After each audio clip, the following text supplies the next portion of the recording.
Hola, soy María Adelaida Escobar Trujillo, la escritora de la novela Tiempo del Sur. Los invito a que compartan conmigo la lectura del primer capítulo en la voz de Manuela, uno de sus 4 personajes principales. Gracias por compartir conmigo este momento de la cuarentena o este momento íntimo de conectarnos a través de la lectura.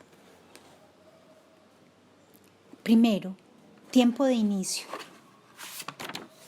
Manuela, 21 de mayo del 2012. Hoy cumplo 15 años, 10 meses y 3 días. Por primera vez desde que tengo memoria, voy a viajar en avión.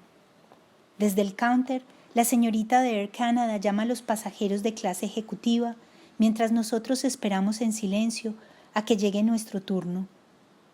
Mi silla es la 27C, la de mamá es la del centro y Migue tiene la ventanilla.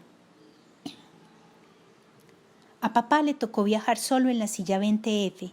Se ve nervioso, lo sé, porque siempre hace el mismo gesto, mueve el lado izquierdo de su boca hacia la derecha y parpadea más veces de las que puedo contar. Mientras lo veo, sin que él lo sepa, sostengo el libro entre mis piernas y cada cierto tiempo paso las páginas para que todos crean que sigo leyendo. Durante los últimos días todo el mundo me pregunta lo mismo. Quieren saber cómo me siento, si tengo miedo, si estoy triste, si quiero volver a Colombia. Les digo que estoy bien, pero la verdad, no sé qué responder. No tengo miedo y tampoco estoy triste. Siento rabia, pero no con mi papá o con mi mamá, aunque de vez en cuando también con ellos. Honestly, siento rabia con la vida y a veces también con Dios. Detesto cuando mi papá nos dice que dependemos del gobierno canadiense, de la política conservadora de Stephen Harper. Antes, cuando vivíamos en Indiana, decía que dependíamos de los Estados Unidos, de Bush, de los republicanos, del 9/11, de Obama. A veces le echa la culpa a Pastrana, a Uribe, a Santos, a la guerrilla, a los mafiosos, a que mucha gente no tiene oportunidades, a las leyes de inmigración y a las nuevas medidas para los refugiados de Canadá. Mi mamá, en cambio, nos dice a Migue y a mí que si Dios quiere o que si la Virgen, que si pedimos con mucha devoción, tal vez un día las cosas cambien. Para mí es claro que Dios no quiere o no puede, como tampoco Obama, Harper o Santos pueden o quieren cambiar las cosas. Al final, siempre es lo mismo. Nadie puede o a nadie le importa lo que le pase a mi familia. Según mis papás, dependemos de tanta gente que me desespera. A veces me pregunto si en algún momento de mi vida dependeré de mí. Recuerdo que cuando vivíamos en Indianápolis, estudiamos el discurso de Martin Luther King para una clase de historia. Lo practicaba frente al espejo y repetía una y otra vez. I have a dream. La tarea que nos había puesto Mr. Baldwin no solo era memorizar el discurso, sino también pensar en nuestros sueños. Recuerdo que escribí una frase que siempre le había escuchado a mis papás. Ojalá que en este mundo no existan más fronteras. A Mr. Baldwin le gustó mucho y me felicitó en clase. Para mí era una frase medio vacía, porque en ese momento no sabía muy bien lo que era una frontera. Hoy, 21 de mayo del 2012, ya sé cuál es mi sueño. Quiero que mi vida solo dependa de mí. Odio ver cómo mis sueños se deshacen como por arte de magia. Graduarme con mi amiga María del Carmen, ser una gran bailarina, viajar a Montreal. En estos últimos 2 años he aprendido que los sueños son como los papeles plateados que envuelven las chocolatinas Jet que compramos en el mercado latino. Uno los pule y los pule para que brillen y más fácil se rompen. Mi mamá me dice que ahora soy muy dura, reservada y muy distinta de mis compañeras de clase, inclusive de Filipa, mi amiga de Indy, o de mi amiga María del Carmen, a quien conocí esperando el bus de mi nuevo colegio en Toronto. Y yo creo que sí. El verano pasado, María del Carmen se fue para donde sus abuelos que viven en Ciudad de Guatemala. Me dijo que había sido muy lindo estar con su abuelito, pero me contó que había sentido miedo. Además me contó que su abuela siempre la regañaba cuando se reía a carcajadas.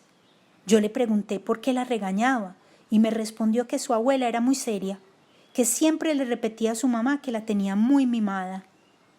A mí me parece que Cami es tan linda, tan alegre, me hace reír tanto, que no importa si a veces es maleducada. Una noche que me quedé a dormir en su casa, le pregunté otra vez por qué había tenido miedo. Me miró, me dijo súper seria que cuando yo volviera a Colombia la iba a entender. Y después empezó a preguntarme por el último capítulo de Grey's Anatomy. No sé por qué ahora pienso en eso y me pregunto si, como dijo Cami, voy a sentir miedo en Colombia. ¿De qué? Mientras esperamos a que nos llamen, mi papá juega con Migue, le pega, charlando, lo abraza. Migue pasa de la risa a la rabia, siempre ha sido así. Pero esta vez es distinto. Mi mamá no hace nada, ni le dice nada a mi papá. Mira el pasaporte callada. Desde que salimos de la casa casi no ha hablado. Migue le da un beso y ella medio sonríe, pero no le contesta. Ahora, la señorita de la aerolínea llama a las familias con niños y a las personas con discapacidades. Mi mamá se levanta, busca algo en su cartera, tal vez su cepillo. Ay, tiene un pelo lindo. Anoche, antes de acostarnos, me pidió que la peinara. Nunca antes lo había hecho. Cogí el cepillo y con mucha suavidad empecé a peinarla. Unos 20 minutos atrás habíamos peleado porque yo no sabía dónde había dejado mi iPad.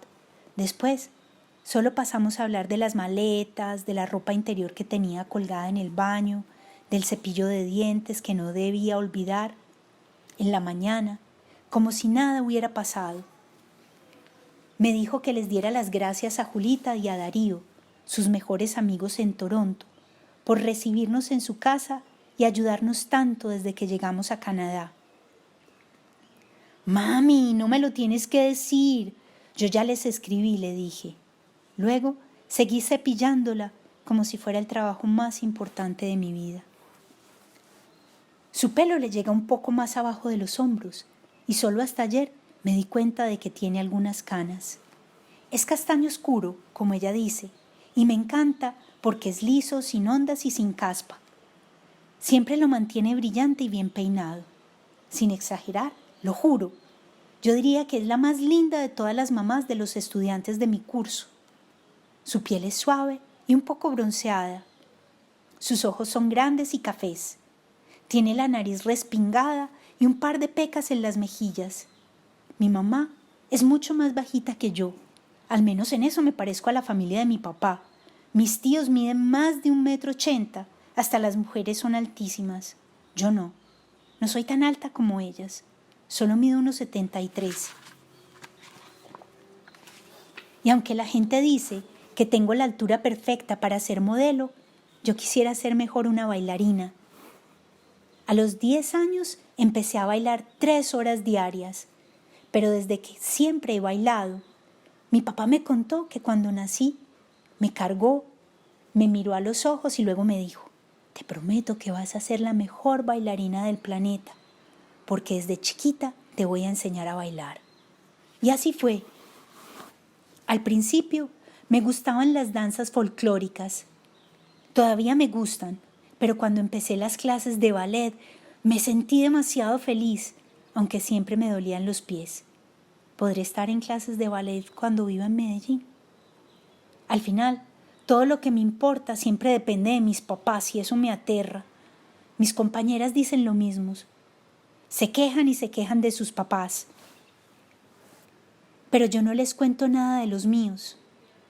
Si les explicara, estoy segura de que no entenderían y los juzgarían, y yo soy la única que tiene derecho a juzgarlos y no otras personas que no los conocen ni saben por todo lo que hemos pasado.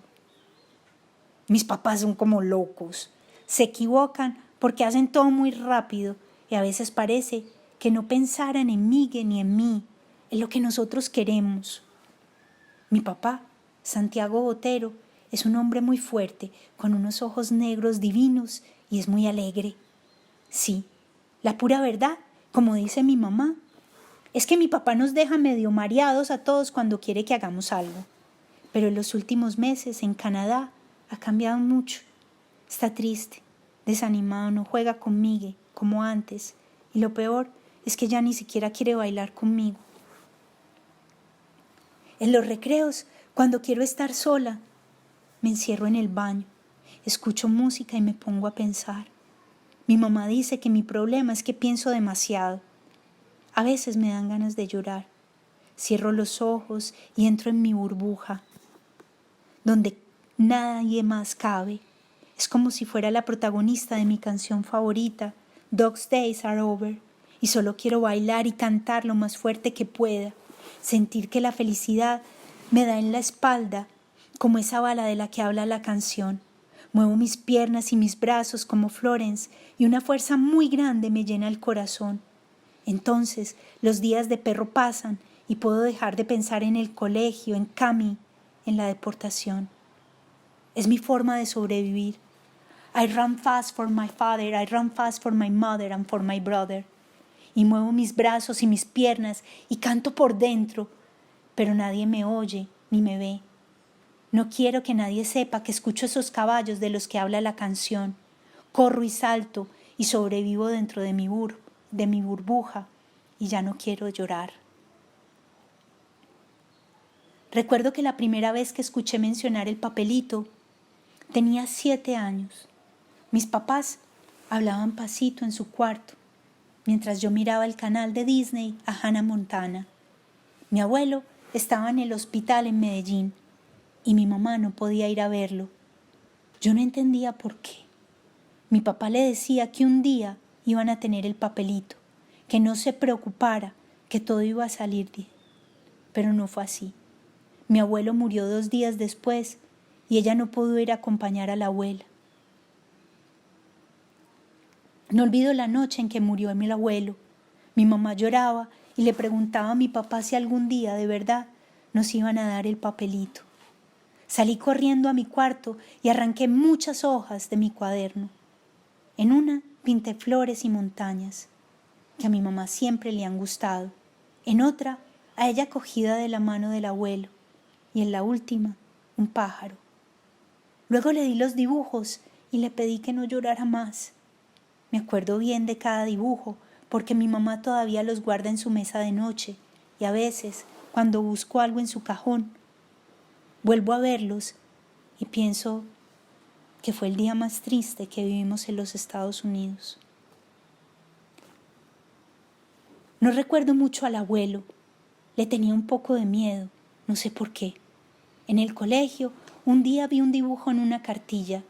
Apenas aprendí a leer y distinguí la P y la I y luego la P y la E. Repetí las letras y lo dije, pipe. Cuando llegué a la casa en la tarde, abrí la cartilla y mostrándole a mamá la foto que había descubierto, leí pipe y luego le dije que eso era lo que fumaba el abuelo. Aprendí a leer y a escribir pipa en inglés antes que a leer y a escribir mi nombre. Lo único que recuerdo de mi abuelo es que se sentaba siempre en la misma silla para leer mientras fumaba su pipa. En uno de los veranos, cuando la abuela vino a visitarnos a Indianápolis, le pregunté por qué el abuelo era tan raro y fumaba pipa y no cigarrillos como todo el mundo. ¿Quién te dijo que el abuelo es raro, Manuel? Es un hombre elegante. Eso es muy distinto, me dijo. La abuela siempre me hablaba del abuelo. Ese día me contó muchas cosas que yo no sabía. Me dijo que el abuelo había aprendido a fumar pipa cuando vivió en Rusia. Me contó de las cartas que le enviaba y que le hacía mucha falta. Yo no entendí mucho de todo eso porque la abuela hablaba muy pasito para que no despertáramos a mi papá. Pero sí me acuerdo de que hablaba del abuelo como si lo estuviera viendo. It was super weird, but I didn't tell her anything. Anyway, después, hace poco, la verdad entendí que los papeles que yo le había dibujado a mi mamá, el día en que murió el abuelo, no tenían nada que ver con el papel verde con el que ella siempre había soñado. How naive. Mientras seguimos esperando, Miguel coge mi mano. Casi siempre es insoportable y me enfurece cuando les hace caso a sus amigos sin pensar. Sin embargo, mi hermano es el ser más dulce y cariñoso del planeta. Y sí, muchas veces nos insultamos y hasta nos pegamos. De todas maneras, yo no conozco a nadie que no pelee con sus hermanos. Y no por eso dejamos de contarnos desde chiquitos nuestros secretos. En inglés, of course. Siempre hemos hablado en inglés. Es nuestro código secreto, aunque también es la forma de insultarnos cuando peleamos para que mi mamá no nos regañe. Porque aunque los dos entienden y son capaces de comunicarse en inglés, todavía es muy básico. Miguel aprieta mi mano y cada vez con más fuerza. A lo mejor está asustado como yo. Todos estamos callados. Mi papá coge de la mano a mi mamá y veo que tiene los ojos rojos como si fuera a llorar. Es cómico. En nuestra casa son los hombres los que lloran en los cumpleaños o aniversarios, en las películas, en las llamadas por teléfono. Ahora quisiera abrazarlo fuerte y decirle que no llore, pero me quedo quieta en mi silla. No soy capaz de hacer nada, solo de mirarlos. En mi iPod, no puedo creerlo, suena Tren al Sur, de Los Prisioneros, una de las canciones favoritas de mi papá. Si pudiera hundir un botón y apagar todo en este momento. No quiero ir al sur, no quiero vivir en Colombia, me quiero quedar aquí en Canadá. Quiero ver el otoño, caminar por la nieve, ir los fines de semana al lago y de vez en cuando ver las cataratas. Quiero montarme en el bus del colegio con Cami y conversar con ella mientras cruzamos la ciudad. Quiero seguir bailando ballet y graduarme con mis compañeros del colegio. Quiero cerrar los ojos y pensar que todo esto no está pasando y que solo iremos a Colombia por unos días de vacaciones y luego volveremos a casa aquí en Canadá. Quiero borrar este momento, hacerme invisible, entrar en mi burbuja, pero no funciona. Tengo que ser fuerte, no puedo dejar solo a Miguel, mientras mi papá están ahora con los policías en algún cuarto donde los han llevado y no los podemos ver. Tengo que cuidarlo, que entienda que cuando éramos niños en Indy, los policías no nos van a hacer nada. No worries, Miggy. They are safe, you will see. ¿Te acuerdas cuando entramos a Canadá? No pasó nada, ahora tampoco. No te preocupes, que nada va a cambiar. Le digo en español, pero yo sé que es una mentira. Ya nada será lo mismo, y él también lo sabe. Hace 2 años, cuando salimos de Indy, ellos nos aseguraron que Canadá sería nuestro hogar.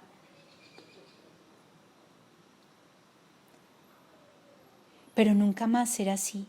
Por lo que me han dicho, solo a mí, para no asustar a Miguel, nos están deportando, de manera amistosa. Me explicaron mis papás que eso quiere decir que nosotros aceptamos irnos del país por voluntad propia. By the way, si somos deportados, ¿cómo puede ser de manera amistosa? Sometimes they believe I am stupid, but I am not. Lo único que sé es que hoy nos toca irnos de Canadá y todavía no entiendo ni por qué nos vamos, ni por qué no nos dieron el refugio.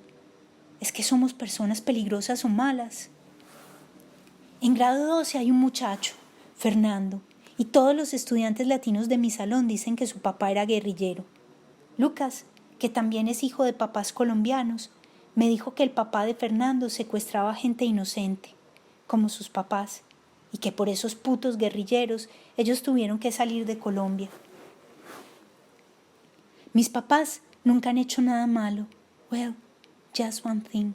Mi mamá conducía sin licencia en Indianápolis. Pobrecita, ella no quería manejar, pero en Indianápolis no es como en Toronto, donde podemos tomar el metro o hay miles de buses, así vivamos en Mississauga. En los Estados Unidos teníamos que ir en carro a todas partes y a ella le tocaba manejar porque mi papá trabajaba todo el día y no podía llevarnos. Cuando manejaba se ponía muy seria, nos gritaba y siempre que nos montábamos en el carro nos pedía que nos portáramos bien. Si veíamos una patrulla, empezaba a temblar y bajaba siempre la velocidad. Ni Miguel ni yo entendíamos lo que pasaba, pero sabíamos que la cosa era así. No debíamos preguntar, solo obedecer y portarnos bien. Mi papá dice que nuestro error fue pedir refugio en Canadá. Sin embargo, mi mamá le contesta que fue ser ilegales en los Estados Unidos. Ese fue nuestro delito. Digo nuestro, porque Miguel y a mí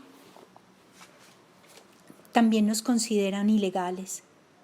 Lo que me da rabia y no entiendo es cómo la familia de Fernando puede vivir aquí y ahora él y toda su familia son canadienses y nosotros no.